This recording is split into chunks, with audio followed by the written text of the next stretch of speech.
y que bueno, pues es un territorio sin duda en disputa, es un territorio que necesitamos comenzar a visibilizar y que también es necesario comenzar a abrir los caminos para poder consolidar, ¿no?, un mundo donde quepamos todas y todos, un mundo más justo y un mundo libre de violencia.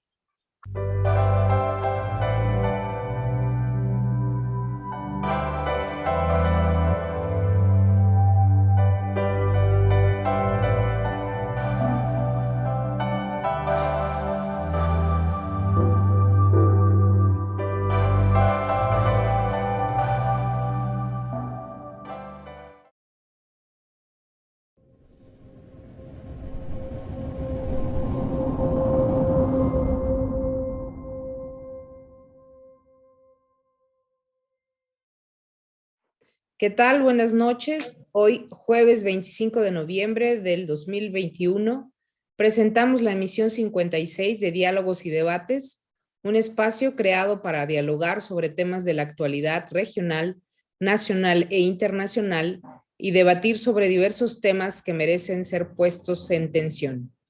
En esta edición, dedicamos nuestro programa a las mujeres víctimas de feminicidio. Y para empezar, en la sección Memoria Histórica de Nuestra América, recordamos con Marco la firma del Plan de Ayala en Ayoxustla de Zapata, Puebla. Adelante, Marco. Gracias, Adri. Buenas noches a todas y todos los que nos ven y nos escuchan. Hoy, un día como hoy, entre el 26 y el 28 de noviembre, se reunieron en Ayoxustla Emiliano Zapata y sus principales jefes y oficiales. La reunión tuvo por objeto discutir y redactar un documento que sustentaría ideológicamente la lucha revolucionaria en el sur del país y que reivindicaba como su principal objetivo la restitución de la tierra a los campesinos. Esta lucha que había impulsado Zapata a unirse al Plan de San Luis, promulgado por Francisco I. Madero un año antes, no había sido satisfecha, por lo que desde el 25 de noviembre de 1911, los zapatistas se alzaron en armas contra Madero al considerar que había traicionado sus promesas e ideales. El plan redactado tendría como propósito sustentar dicha lucha armada. Quiero solamente señalar los puntos más importantes que señala el plan de Ayala. Son 15, pero solamente voy a seleccionar unos. Uno es el que se desconoció de su cargo al presidente del gobierno mexicano, Francisco I. Madero, por no apegarse a lo establecido en el Plan de San Luis, como ya señalaba anteriormente, sumado a los errores de su mando también señalados en este plan. Madero y los jefes dictadores serían juzgados como traidores de la Revolución Mexicana. Otro punto es el de la restitución de terrenos, montes y aguas a los campesinos a quienes se habían sido quitado, aunque los poseían por escrito, la propiedad de las mismas. Otro punto es la redistribución de las grandes extensiones de tierra entre la población con indemnización a los propietarios originales, indemnizaciones posguerra y repartición de tierras entre los que no poseían ninguna. Otro punto es que los jefes principales del movimiento revolucionario tendrían la potestad, una vez culminadas las luchas, de elegir a un presidente interino y gobernadores hasta que se convocara elecciones democráticas y se constituyera el poder político. Este plan de Ayala, pasando a otra parte, este plan de Ayala tuvo un conjunto de consecuencias. Las voy a señalar. Una fue el desconocimiento de Madero como presidente del gobierno mexicano y su posterior caída. Otro punto fue el desconocimiento de Victoriano Huerta como presidente, sucesor de Madero tras su muerte, así también de Pascual Orozco como traidor al unirse con Huerta como pues el gran usurpador. Otro punto es que se intensificaron las luchas armadas del movimiento revolucionario en pos de recuperar las tierras arrebatadas a los campesinos. Otro punto es que se inició la instauración de políticas agrarias en la región a favor del campesinado. Otra consecuencia, fatal consecuencia, que fue la ejecución de Emiliano Zapata por parte de Carranza, quien lo traicionó. Finalmente, como uno de los puntos de consecuencia, es la Constitución de 1917, en la que se tomaron en consideración algunos puntos importantes del Plan de Ayala. Con esto, más o menos es una panorámica general, pero imaginemos lo que sucedía en aquel entonces en lo que se llamó la lucha, la decena trágica y toda esa gran revolución que nos dio a nosotros una pauta para poder seguir en la lucha que Zapata había emprendido. Muchas gracias, Adrián. Gracias, Marco. Y bueno, en la segunda sección pasamos revista a las noticias que trascienden la coyuntura. Y este día quiero comentar con ustedes en relación a que el domingo 21 de noviembre se llevó a cabo la primera vuelta de las elecciones presidenciales en Chile.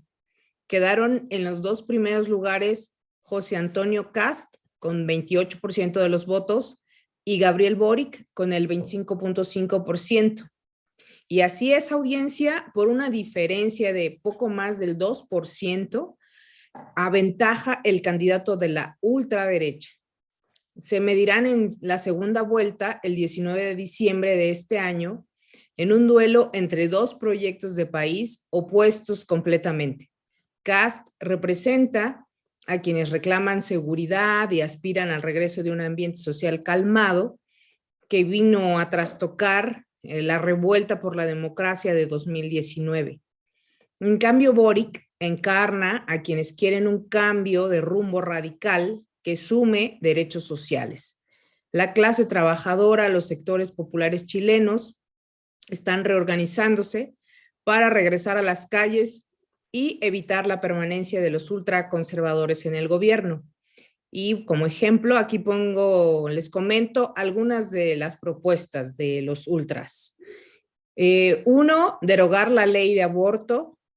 2, eliminar la gratuidad de la educación superior y avanzar en su privatización. 3, abandonar medidas de protección de la flora y la fauna chilenas para aprovecharlas comercialmente. 4, bajar los impuestos a los grandes empresarios y darles más regalías. Y 5, subir la edad de jubilación según la esperanza de vida. Es decir, habría un retroceso a lo ya alcanzado y pues bueno, imagínense la última parte, ¿no? Por ejemplo, de subir la edad de jubilación hasta los, no sé, 60, 70 años. Yo espero, hago votos porque las y los chilenos logren parar la acometida ultraderechista. Y bueno, ¿qué nos tienes con tu noticia, Víctor, esta tarde? Gracias, Adriana. Pues sí, lo que nos tiene ahora aquí pensando en qué noticia nos dará para hablar durante los siguientes días es el reciente nombramiento, o la postulación más bien, de Victoria Ramírez Ceja, que actualmente es subsecretaria de egresos de la Secretaría de Hacienda y Crédito Público y que ha sido la propuesta para la próxima gobernadora del Banco de México y que sigue la misma línea que se ha dictado desde el Ejecutivo Federal para el manejo de las finanzas en el país. Aquí quien la estuvo acompañando fue Rogelio Ramírez de la O, que actualmente es su jefe, es titular de Hacienda, lo cual indica que estarían armando equipo. Y bueno, se retira la propuesta de Arturo Herrera. Existen aquí algunas especulaciones que están relacionadas con los derechos especiales de giro y el manejo que se les dio como una forma de disminuir la deuda de México. Y bueno, lo que aparentemente estaría generando este anuncio es mayor certidumbre en los mercados, porque en la declaración que hizo en el video donde sale con De la O, lo que se está asegurando es que se mantendrá la función principal del banco, de acuerdo con su acta constitutiva, de contener la inflación y de no tocar las reservas internacionales, es decir, de mantener la autonomía del Banco de México y garantizar el nivel de reservas ante posibles pues, escenarios en los que los capitales pudieran salir y la reserva responder para mantener estabilidad cambiaria. Entonces, bueno, en general se esperaría que este anuncio no caiga tan mal a los inversionistas, a los hombres de negocios en el país. Brinda, además de que una continuidad en la línea del manejo de las finanzas en el país, también busca generar confianza en aquellos que, bueno, se han esforzado por decir que no tienen esa confianza, pero su postulación es dual, pretende, desde mi punto de vista, estabilizar los mercados, dar certidumbre, pero al mismo tiempo mandar una señal de que la política que se ha seguido desde el gobierno federal continúa y va hacia adelante. Muchas gracias. ¿Qué nos cuentas tú, Marco? Hay una noticia también que tiene que ver con otra mujer que llega a ocupar altos cargos el día, al principio de esta semana. Podemos decir que hubo humo blanco en la Suprema Corte de Justicia de la Nación, porque entró una nueva ministra y esta persona se llama Loretta Ortiz Alf. Ella va a ser, es designada fundamentalmente por el Senado de la República con base en los artículos 95 y 96 de la Constitución Política de los Estados Unidos Mexicanos. En sustitución, ella sustituye al ministro José Fernando Franco González Salas, que culmina su periodo el próximo 11 de diciembre. En ello hay una nota que es importante resaltar. Eran tres propuestas y la votación tuvo el siguiente resultado.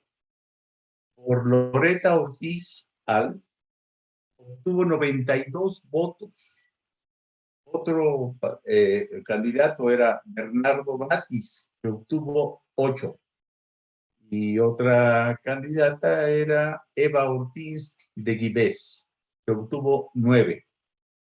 Esto quiere decir que Loretta, pues prácticamente arrolló en las votaciones en el Senado y va a sustituir a esta persona, Fernando Franco.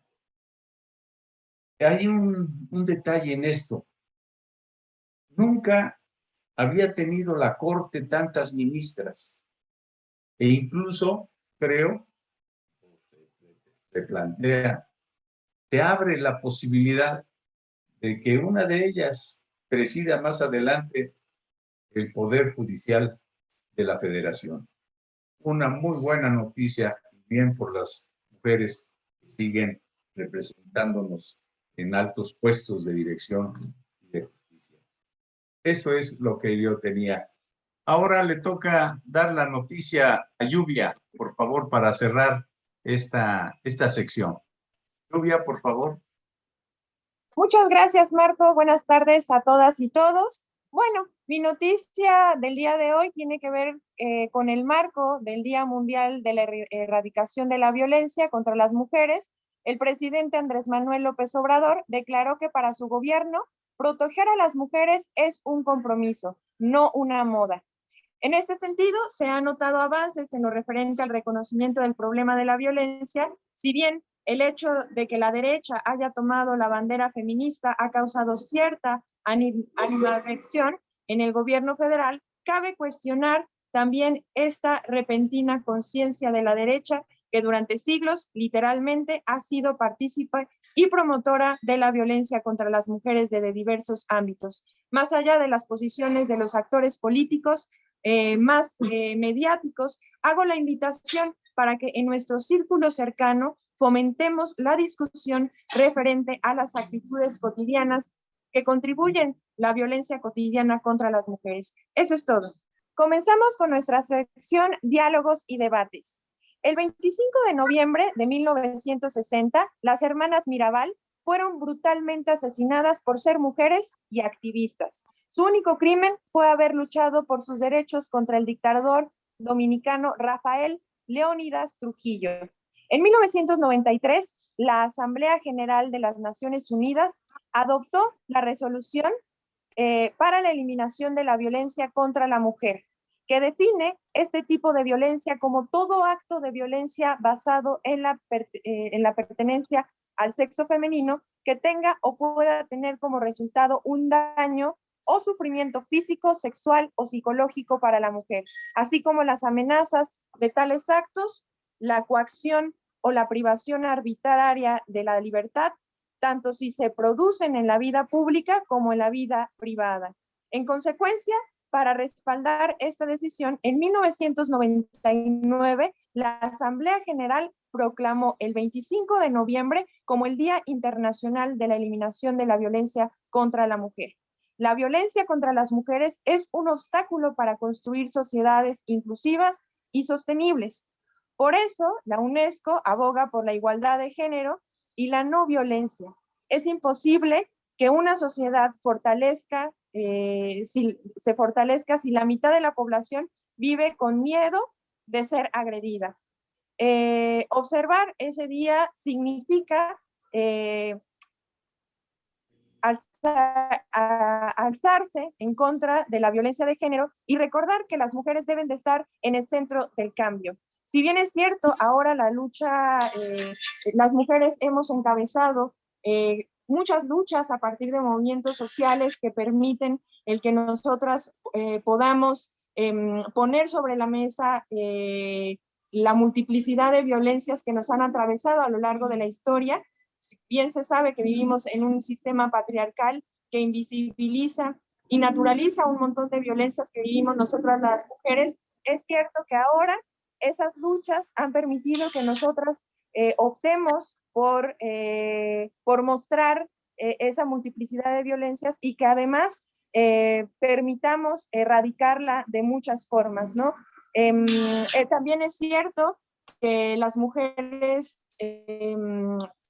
que seguimos invisibilizadas, que se nos sigue violentando de muchas formas, ¿no? En el ámbito doméstico, miles de mujeres, sobre todo ahora en una pandemia que ha triplicado el tiempo de trabajo que las mujeres ejercen en esta parte de cuidados y de cuidados y también de trabajos domésticos. Bueno, también es cierto que pues ahora también estamos hablando de ello, las mujeres estamos organizándonos para poder hablar de un tema que nos atraviesa y que si bien ahora pues hay políticas públicas para poder mejorar la calidad de vida de las mujeres, también es cierto que todavía hacen muchas cosas falta y que bueno, pues es un territorio sin duda en disputa, es un territorio que necesitamos comenzar a visibilizar y que también es necesario comenzar a abrir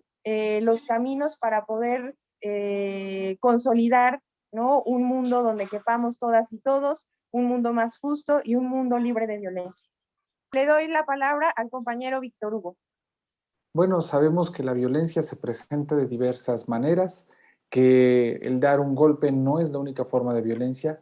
Existen diversas representaciones, diversas formas de que la violencia se atraviesa en nuestras vidas, que van desde una violencia prácticamente insospechada, una violencia que no es muy notoria hasta la violencia que es muy evidente y que trastoca nuestras vidas, que puede ser a través de los golpes, a través de los insultos o, en el peor de los casos, la pérdida de la vida. El sistema capitalista que ya nos violenta a todos, sino que además se agrega que el hecho de ser mujeres las convierte en el blanco de otro tipo de violencia. Podemos hablar, por ejemplo, de la violencia económica, que de acuerdo con la ONU representa algo así como el origen de todas las violencias, porque las mujeres, al estar recluidas en el ámbito doméstico, pues adquieren una escasa relevancia en el mercado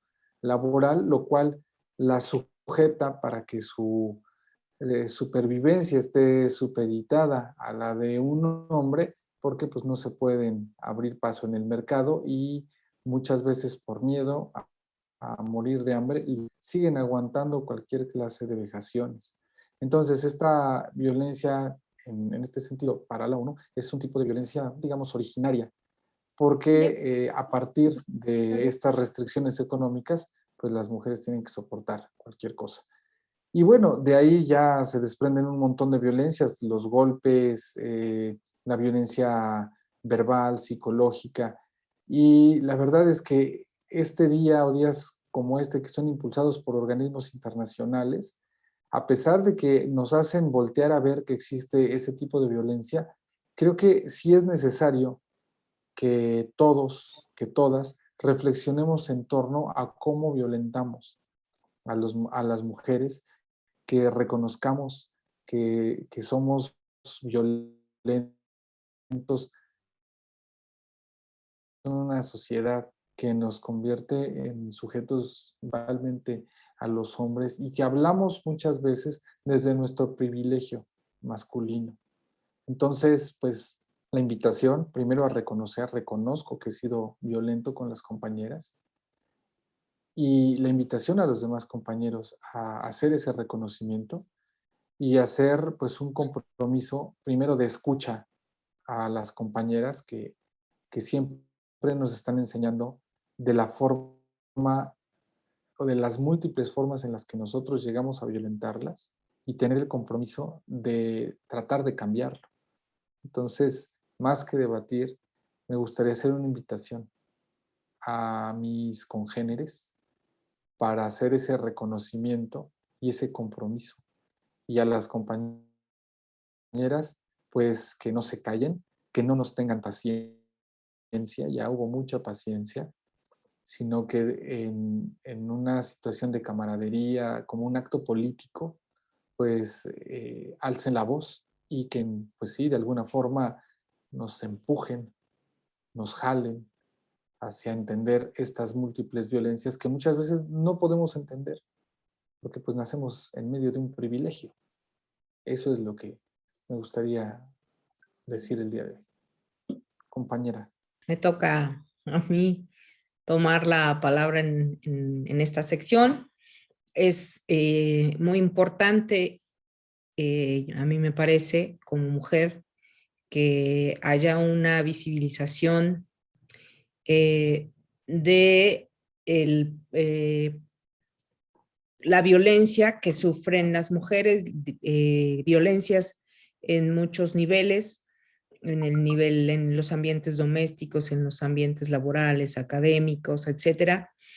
La verdad es que es increíble que pues en nuestro país, a veces si vamos en transporte público, yo creo que todas las mujeres en el transporte público, en la calle, hemos sido agredidas, ¿no? Nuestros cuerpos han sido tocados sin que hayamos permitido, dado permiso para que eso suceda.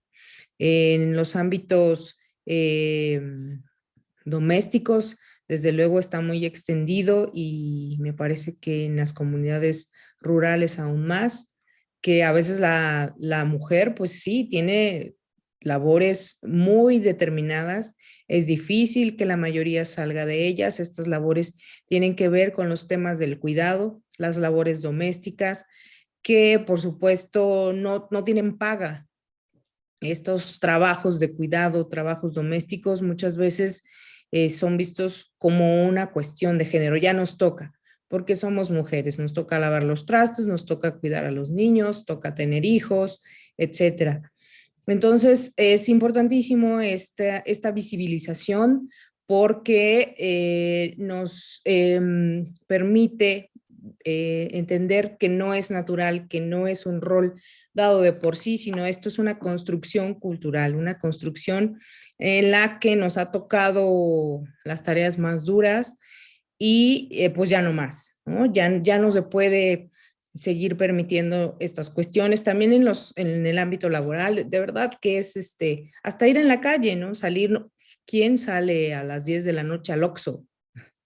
Es bastante complejo, uno por temas de seguridad desde luego, pero de verdad que me han tocado cosas cuando era estudiante universitaria, por el simple hecho de ser mujer, tienen esta creencia algunos hombres en que te pueden agredir. Y es lamentable que eso continúe y también, bueno, no solo desde luego, y es más acentuado, como decía hace un momento, en los ámbitos rurales, pero no se queda atrás tampoco el tema de las ciudades, ¿no? También ahí está latente y permanente y en las estructuras familiares.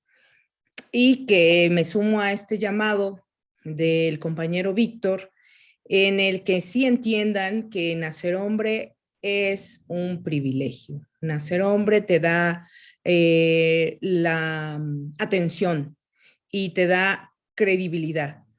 Y pues una mujer se la tiene que ganar.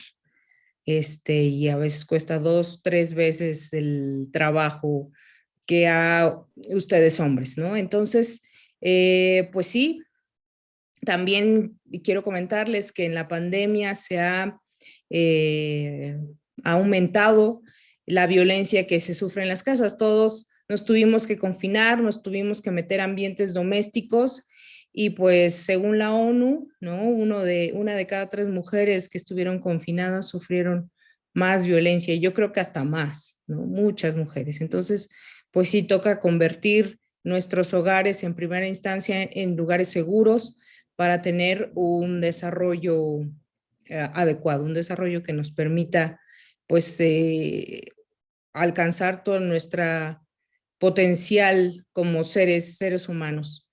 Y bueno, va ahí el llamado también, ¿no? Para identificar desde dónde estamos parados. Gracias. Adelante, Marco, ¿tú qué opinas? Este es un tema muy complejo. Así como dices, Adri, de cuando eras estudiante y tuviste algunas experiencias.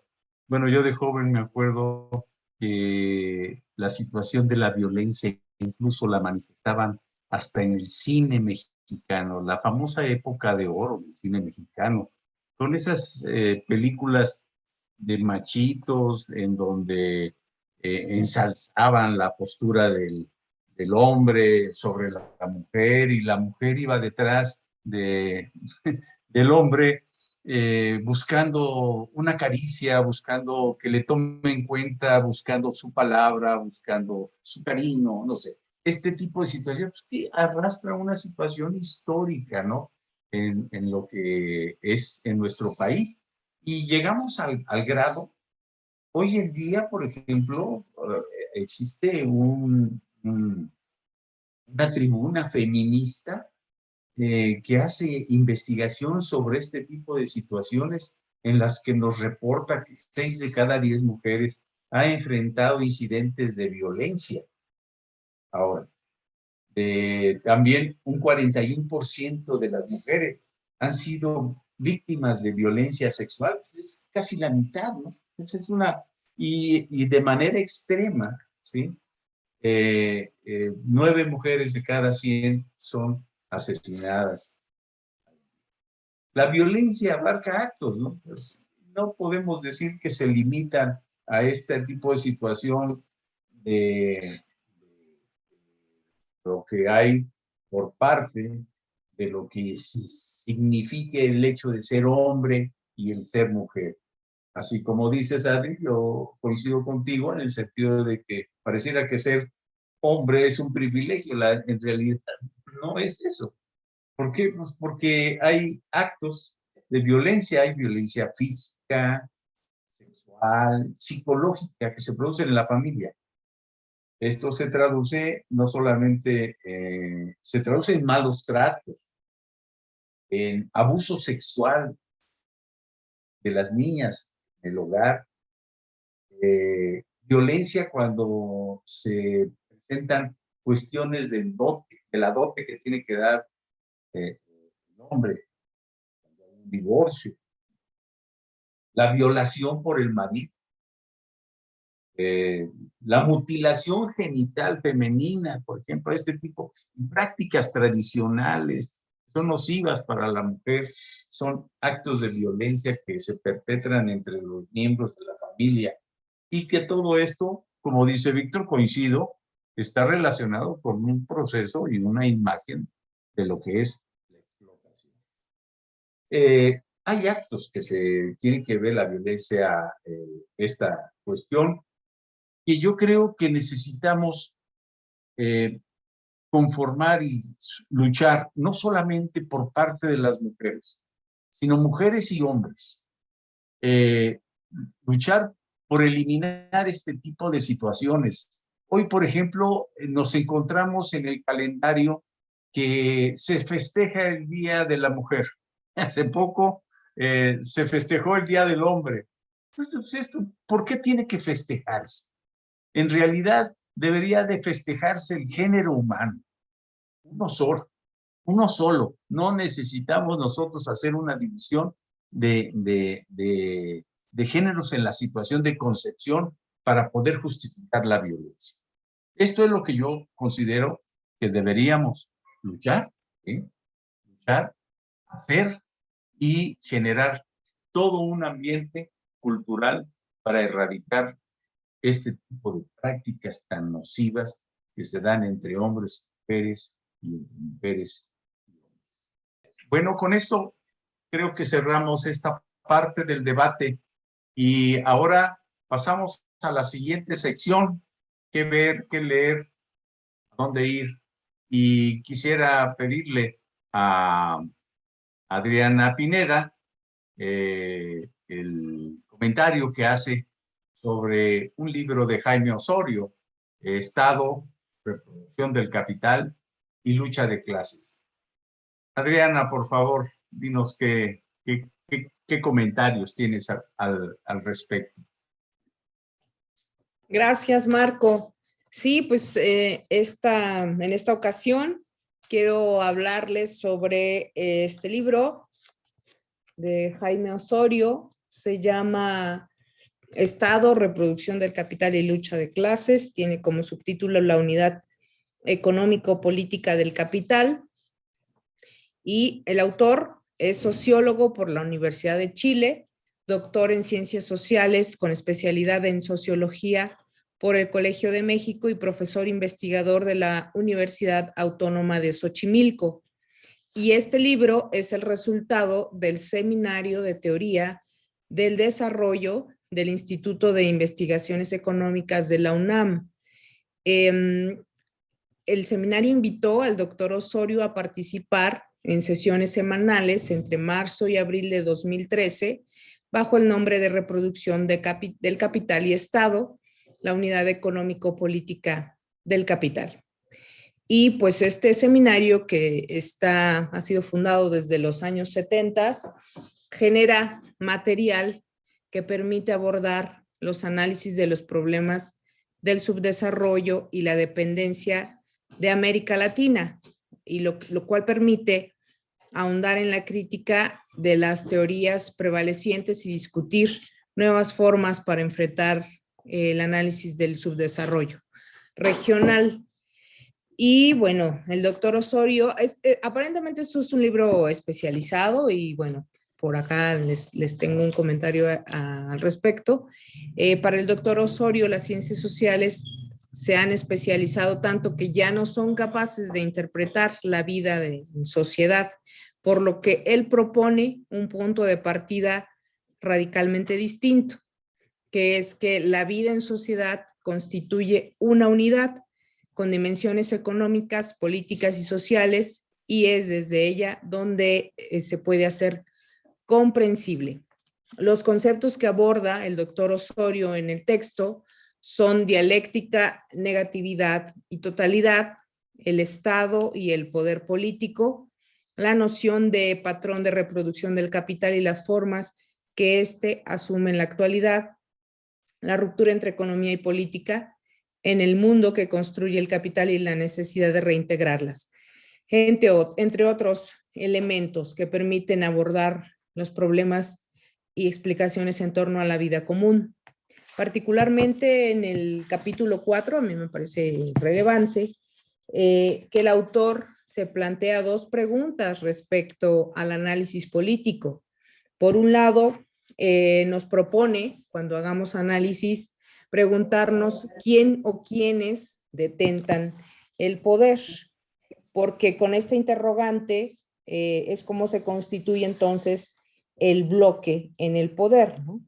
La forma particular, cito, cómo se articulan las diversas clases, fracciones y sectores dominantes en función de la fuerza que alcanzan para establecer sus proyectos en situaciones históricas concretas, ¿no? Y aquí podemos saber entonces qué fracción gana dentro de este conjunto y quién detenta la hegemonía.